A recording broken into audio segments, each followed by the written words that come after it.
청취자 여러분, 안녕하세요. 오늘은 여러분께서 보내주신 이 귀한 자료들을 가지고요. 한국 고전문학, 그중에서도 가사라는 장르의 세계로 한번 깊이 들어가 볼까 합니다. 주로 조선시대 작품들이죠. 네, 안녕하세요. 이 자료들 보니까 정말 흥미로운 작품들이 많더라고요. 뭐랄까, 수백 년 전 사람들의 삶 속으로, 그 생각 속으로 함께 좀 걸어 들어가는 그런 시간이 될 것 같습니다. 맞습니다. 저도 보면서 깜짝 놀랐어요. 정철 같은 우리가 잘 아는 문인의 아주 웅장한 기행가사도 있고요. 또 반대로 규방 여성들의 굉장히 섬세하고 어떨 땐 좀 애절한 그런 목소리도 담겨 있고. 네, 농촌의 생활 모습이라든지 아니면 선비들의 어떤 현실적인 고민, 또 날카로운 사회 비판까지 정말 조선시대 삶의 희로애락이 다 담겨 있다고 해도 과언이 아닐 정도예요. 관동별곡, 규원가, 농가 원령가, 누황사, 댄동어미 화전가, 만원사, 상춘곡, 서왕가, 송미인곡, 용부가, 우부가. 아휴, 정말 많죠. 네, 그래서 이번 탐구를 통해서 이 작품들이 자연과 인간, 충성이나 사랑, 슬픔과 웃음, 당대 사회상, 또 철학적인 고민 같은 것들을 어떻게 담아냈는지 그 핵심을 좀 같이 짚어보면 좋겠습니다. 순이 옛날 글 읽는 게 아니라 그 안에 살아 숨쉬는 목소리, 지혜를 발견하는 시간이 되면 좋겠네요. 그렇습니다. 좋습니다. 그럼 먼저 자연의 아름다움을 노래하고 또 임금에 대한 마음을 드러낸 그런 작품들부터 만나볼까요? 역시 정철의 관동별곡을 빼놓을 수가 없겠죠. 그럼요. 관동별곡은 워낙 유명하죠. 네, 강원도 관찰사로 가면서 금강산이랑 동해안 절경을 읊은 건데 와, 정말 화려하고 스케일이 대단합니다. 자료에 나온 표현 중에 은 같은 무지개, 옥 같은 용해초리 이런 것만 봐도 뭔가 웅장함이 느껴지는 것 같아요. 정철이 강원도 관찰사로 부임했을 때 경험을 담은 건데요. 중요한 건 이게 단순히 눈앞의 풍경만 쭉 늘어놓는 게 아니라는 거예요. 아, 풍경 너머의 것이 있군요. 네, 그 금강산의 수려함이나 동해의 그 넓은 풍경 속에서 관찰사로서 백성을 잘 다스리겠다. 이런 포부, 흔히 선정에 대한 의지라고 하죠. 네, 선정. 그리고 또 한양에 계신 임금님에 대한 그리움, 그 연군지정, 이게 아주 복합적으로 얽혀서 나타나는 거죠. 우와, 단순한 여행기가 아니라 어떤 공적인 임무랑 개인적인 충정이 자연이라는 무대 위에서 막 펼쳐지는 드라마 같네요, 진짜. 그렇습니다. 그래서 여정에 따라서 화자의 시선도 바뀌고 감정선도 계속 변화해요. 금강산에서는 자연 보면서 감탄하고 또 선정을 다짐하고 동해에서는 약간 신선사상 같은 것도 나오면서 동시에 임금님에 대한 충성을 다시 확인하고 아하. 네, 사음보 연속체라는 가사의 기본 틀 안에서 아주 다양한 비유랑 생동감 있는 묘사가 돋보여서 후대 기행가사 문학에도 영향을 많이 미쳤죠. 그런 웅장함과는 또 다른 매력이 있는 작품도 있잖아요. 정극인의 상춘곡. 이게 자료 보니까 최초의 가사로 알려져 있기도 하던데 봄 경치를 즐기면서 자연 속에서 소박하게 만족하는 삶, 그 안빈낙도를 그렸다고요. 훨씬 좀 개인적이고 평화로운 느낌이던데요. 맞습니다. 상춘곡은 분위기가 확 다르죠. 속세의 번잡함, 작품에선 홍진이라고 표현하는데 그걸 벗어나서 자연에 묻혀 사는 즐거움을 아주 이상적으로 보여줍니다. 홍진에 묻힌 분의 인의 생에 어떠한고 이렇게 시작하죠. 네, 여기서 안빈낙도라는 게 가난하지만 편안한 마음으로 도를 즐긴다는 당시 선비들이 추구했던 아주 중요한 삶의 태도거든요. 그렇죠. 꿈속 화자가 이제 소박한 초가집 주변의 봄 풍경들, 버드나무나 풀향기, 복숭아꽃, 살구꽃 이런 거 보면서 유유자적하는 모습이에요. 그래서 후대 선비들이 자연 속 삶을 노래하는 강호가도 문학의 시작점으로 평가받는 중요한 작품입니다. 네. 다만 그 자료에도 언급되어 있듯이 정극인 작자설에 대해서는 좀 이견도 있어요. 15세기 인물인 정극인 작품이 왜 18세기 후반 문헌에야 처음 등장하느냐 이런 점들 때문에요. 아, 작자 논란은 좀 있군요. 그래도 내용은 확실히 자연 속 삶을 그리는 선비의 모습을 잘 보여주는 것 같습니다. 근데 정철에게는 또 다른 아주 유명한 작품이 있잖아요. 송미인곡. 아, 송미인곡. 정말 대단한 작품이죠. 네, 이 작품은 임금을 향한 마음을 여성의 목소리로, 그것도 두 여성이 대화하는 형식으로 풀었다는 점이 아주 독특해요.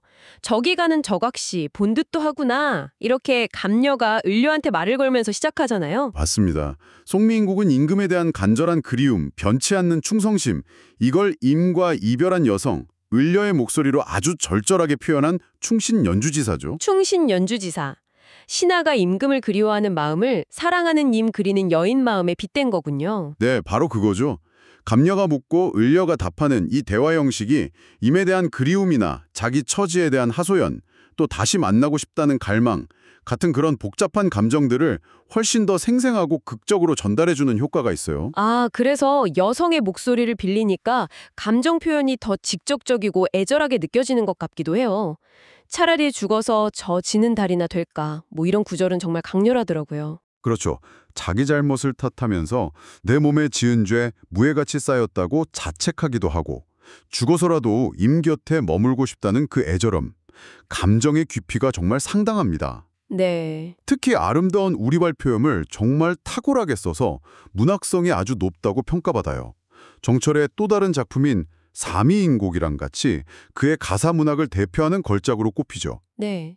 이렇게 자연을 예찬하거나 임금에 대한 절절한 마음을 노래한 작품도 있지만 또 아주 현실적인 삶의 고단함을 그린 작품들도 자료에 있더라고요. 여기서 조선시대 선비계층의 또 다른 얼굴을 보게 되는 것 같아요. 네, 그렇죠. 이상적인 모습만 있는 건 아니니까요.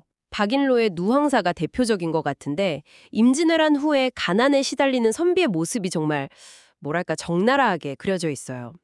특히 봄농사 지으려고 소 빌리러 갔다가 술이랑 고기 대접 받았다는 이유로 거절당하는 장면. 이건 읽는 사람도 민망하고 좀 처량해지던데요. 누황사, 1611년경 박일로가 지은 걸로 알려져 있는데요.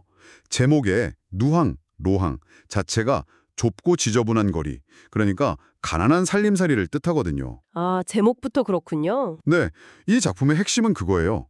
가난이라는 아주 냉혹한 현실, 그리고 그럼에도 지켜야 하는 선비로서의 이상, 그 사이에서 고뇌하는 화자의 모습이죠.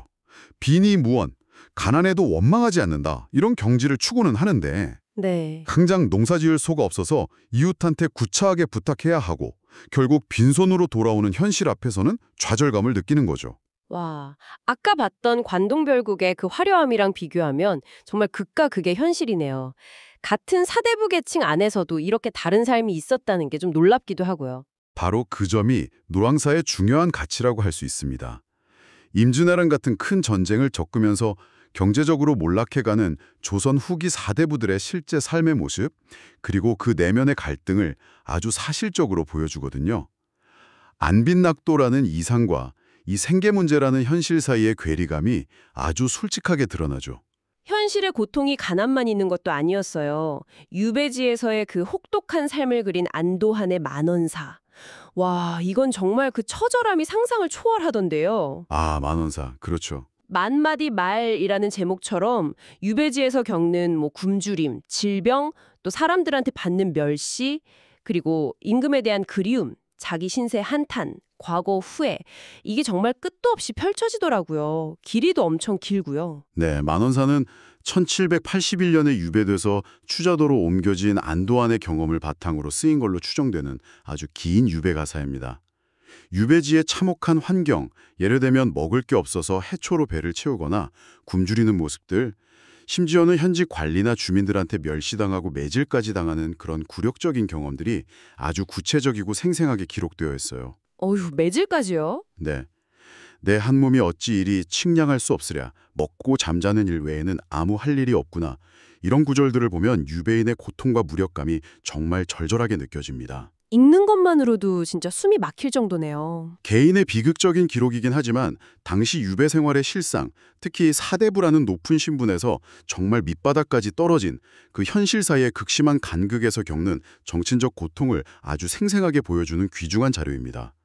작품 전체에 자기 처지에 대한 깊은 한탄, 그리고 제발 좀 풀려나고 싶다는 간절한 바람이 아주 처절하게 담겨 있죠. 네.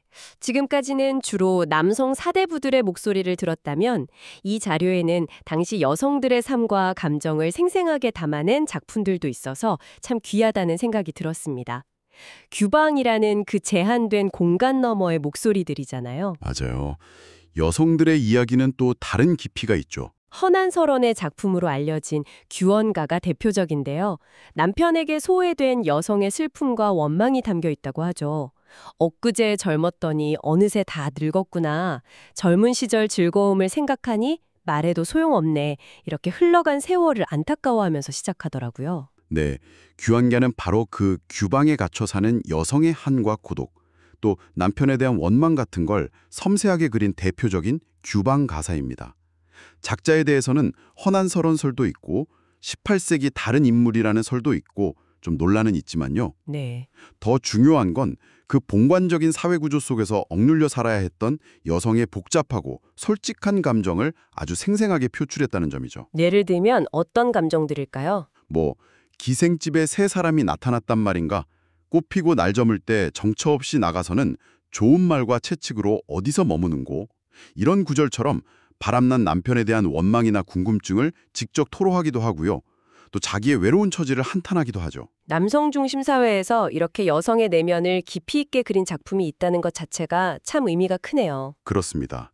당시 여성의 목소리를 직접적으로 들을 수 있는 정말 흔치 않은 기회를 제공한다는 점에서 문학사적으로도 아주 중요하게 다뤄지는 작품입니다. 그런가 하면 작자 미상의 댄동어미 화전가는 와, 이건 정말 파란만장한 여성의 삶을 보여줍니다. 제목부터 좀 독특한데요. 댄동어미가 화상 입은 동생의 어미라는 뜻이라고 자료에 있네요. 네, 맞아요. 봄날 화전놀이에 참여한 이 댄동어미라는 인물이 자기의 기구하기 짝이 없는 일생을 다른 여성들 앞에서 이야기하는 형식이라면서요. 여러 번 결혼하고 사별하고 자식들 죽고 가난, 질병, 정말 고통의 연속이던데요. 이 작품은 구성 자체가 아주 흥미로워요. 화전놀이라는 건 여성들이 봄날 경치 좋은 데 모여서 꽃잎으로 전 부쳐 먹고 즐기는 아주 즐겁고 공동체적인 축제잖아요. 네, 그렇죠. 그런데 바로 그 축제 한가운데서 댄동어미가 자기의 그 끔찍하게 비극적인 삶을 풀어놓는 일종의 신세타령 형식을 취하고 있는 거죠. 첫 남편 사별하고 재가해서 낳은 자식이랑 두 번째 남편마저 병으로 잃고 세 번째 남편은 또 역병으로 죽고 불행이 정말 끊이지 않아요. 와. 듣는 사람들은 즐거운 마음으로 놀러 왔다가 진짜 엄청난 이야기를 듣게 되는 거네요. 네, 바로 그 즐거운 배경과 비극적인 내용의 대비가 극적인 효과를 엄청 높여줍니다. 죽자 하니 젊은 나이가 아깝고 살자 하니 고생이라 같은 구절에서 그녀가 겪는 고통의 깊이를 좀 짐작할 수 있죠. 아. 근데 이 작품의 진짜 가치는 단순히 비극을 나열하는 데만 있는 게 아니에요. 그 극한의 고통 속에서도 삶을 포기하지 않고 살아남아서 다른 여성들과 함께 웃고 울면서 공동체 속에서 연대하려는 그런 강인한 생명력과 의지를 보여준다는 점입니다. 듣다 보면 비극적인데도 뭔가 웃음이 난다고 할까? 그런 해학적인 면도 느껴진다고 하더라고요. 맞습니다. 바로 그 점이에요. 개인의 비극을 넘어서서 삶의 보편적인 문제, 인간 조건 이런 것에 대해 생각하게 만드는 깊이가 있습니다. 화전놀이라는 놀이와 개인의 서사라는 이야기가 결합된 독특한 형식, 그리고 그 눈물 속에서도 피어나는 웃음, 해학적인 분위기, 이게 이 작품의 큰 매력이라고 할 수 있죠. 네. 개인의 삶을 넘어서 사회 전체의 모습이나 좀 바람직한 삶의 방식에 대해 이야기하는 작품들도 눈에 띄었습니다. 때로는 교훈적으로, 때로는 아주 날카로운 풍자로 말이죠. 네, 그런 작품들도 중요하죠. 정화교의 농가 원령가가 대표적인 예 같아요. 1년 12달 농사일과 세시 풍속을 월별로 나눠서 노래한 건데 이건 거의 농업 지침서 같은 느낌도 주더라고요. 예를 들어 5월령 부분을 보면 5월이라 계절은 여름이니 망종하지 절기로다 이렇게 시작하면서 그 달의 절기랑 농사일을 알려주죠. 네, 농가원령가는 19세기 초 정화교가 지은 걸로 알려진 대표적인 원령체 가사입니다. 1년 12달에 맞춰서 내용을 구성하는 형식이죠. 매달 해야 할 농사일, 절기별 풍속, 농기구 관리법, 의식주 생활 요령, 또 농촌 공동체의 협동이나 윤리 같은 것들을 아주 구체적으로 제시해요. 굉장히 실용적이네요. 네, 뭐 집안 살림 부지런한 며느리는 알뜰히 모아두소, 밀기율, 보릿기율이라도 흘리지 말고 모아두면 여름철 미음이나 죽 끓일 때 요긴하기 측량 없다. 이런 식으로 전략을 강조하기도 하고요. 기본적으로는 농민들한테 농업 지식을 전달하고 근면 성실한 태도를 강조해서 농업 생산성을 높이고 안정적인 농촌 사회를 유지하려는 그런 교훈적인 목적이 강하죠. 그런데 이 작품이 단순히 농업 지식 전달이나 교훈만 담고 있는 건 아니라는 해석도 자료에 있더라고요. 네, 맞습니다. 지배계층의 입장에서 농민들을 좀 계몽하고 유교적인 가치관이나 질서를 강화하려는 뭐랄까 이데올로기적인 기능 또한 수행했다는 그런 분석도 있습니다. 당시 사회상을 반영하는 또 다른 측면이라고 볼 수 있겠죠. 사회를 바라보는 또 다른 시선으로 퉁자적인 작품들도 있었어요. 작자 미상의 용부가와 우부가 각각 못된 아내와 어리석은 남편의 행실을 아주 신랄하게 비판하고 조롱하는데요. 표현이 상당히 직설적이고 좀 웃기기도 하더라고요. 아, 용부가 우부가 재밌죠? 네. 용부가에서는 게으른 아내 때문에 부엌 찬장 구석구석에 숫쥐, 암쥐, 너댓마리가 음식 찾으러 들락날락 왕래하며 다닌다. 뭐 이렇게 묘사하기도 하고요. 네.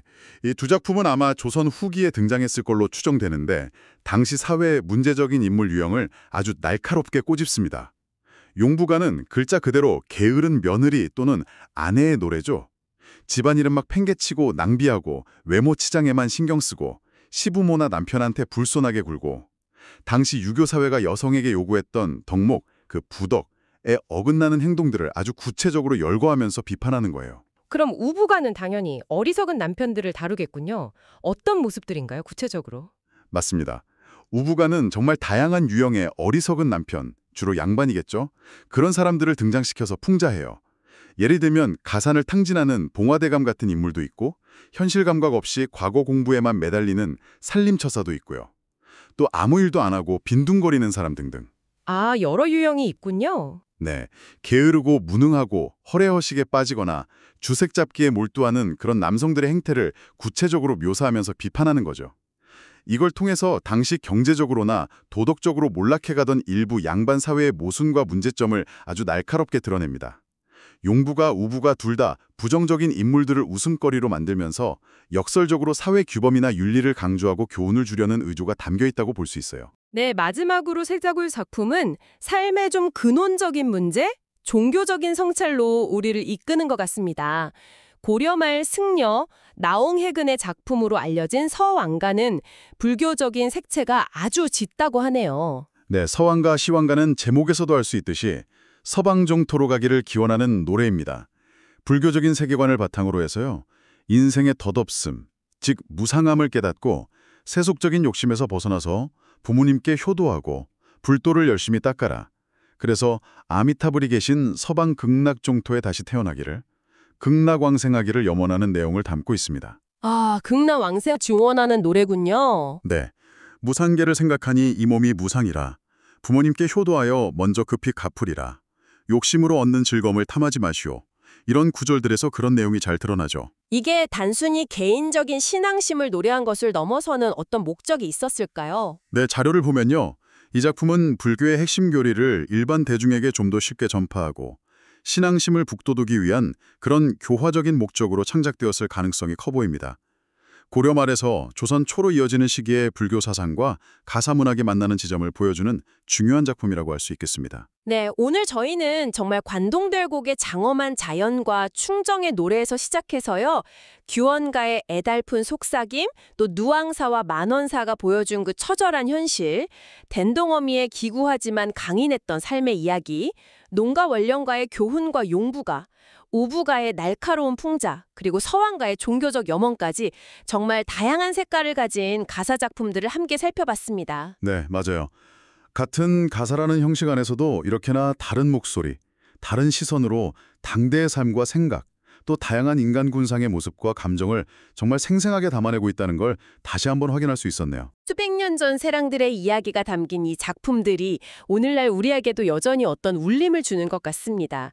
청취자 여러분께서는 오늘 저희가 함께 나눈 작품들 중에서 어떤 목소리가 가장 크게 들리셨나요? 또 어떤 구절이 마음에 남으셨는지 궁금하네요. 여기서 한 가지 더 생각해 볼 점은요.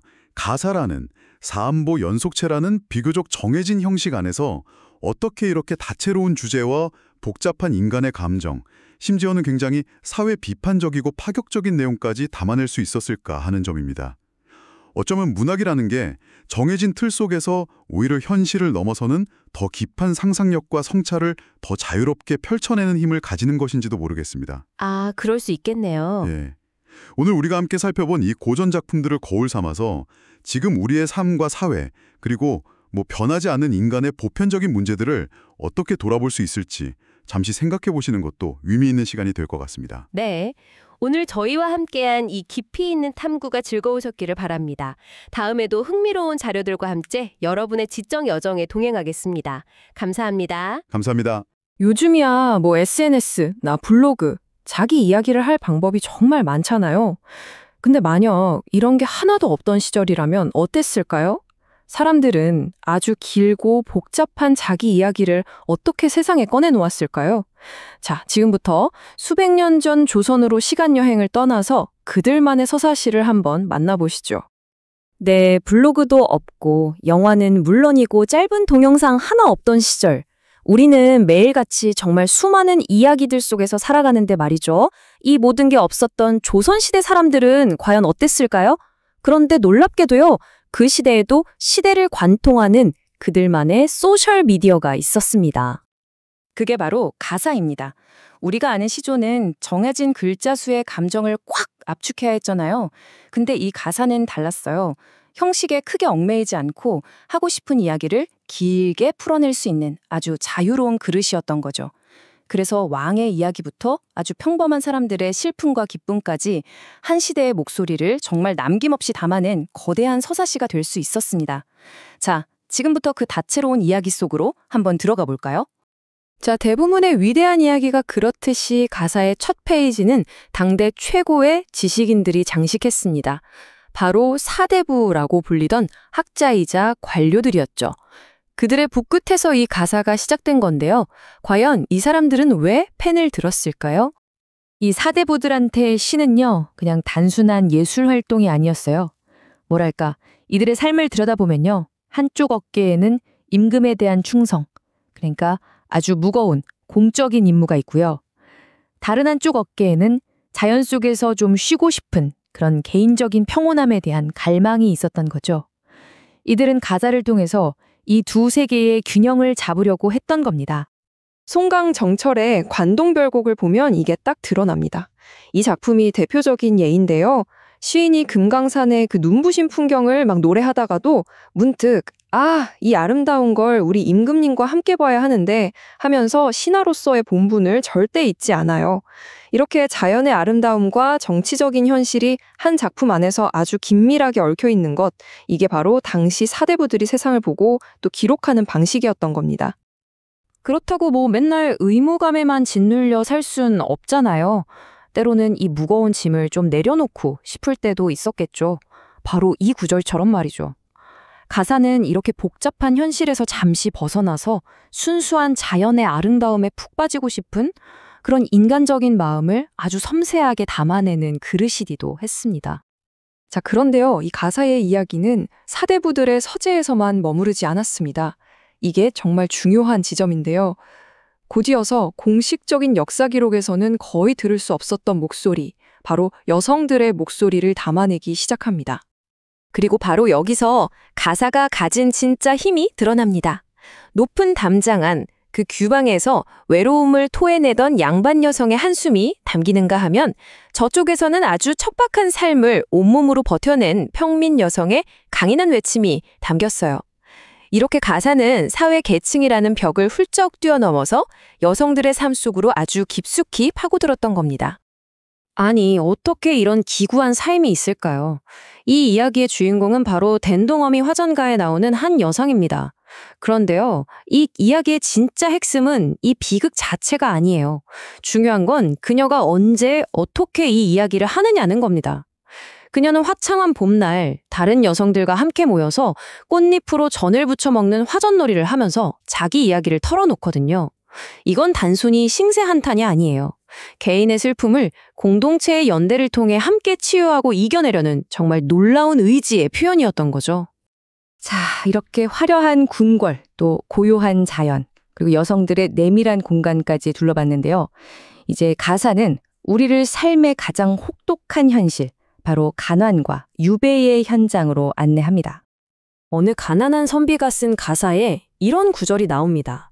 이 한 구절이 당시의 고통을 정말 아무런 꾸밈 없이 아주 솔직하게 보여주죠. 이게 바로 가사의 또 다른 중요한 특징이었습니다. 미화하지 않는다는 거요. 당장 굶주리는 가족을 먹여 살리기 위한 처절한 몸부림, 또 저 멀리 유배를 떠나서 고향을 그리워하는 그 사모치는 슬픔.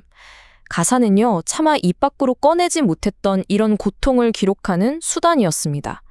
그리고 더 나아가서 나와 같은 아픔을 겪는 또 다른 누군가와 연결될 수 있는 거의 유일한 통로이기도 했죠. 자, 지금까지 여러 목소리를 들어봤는데요.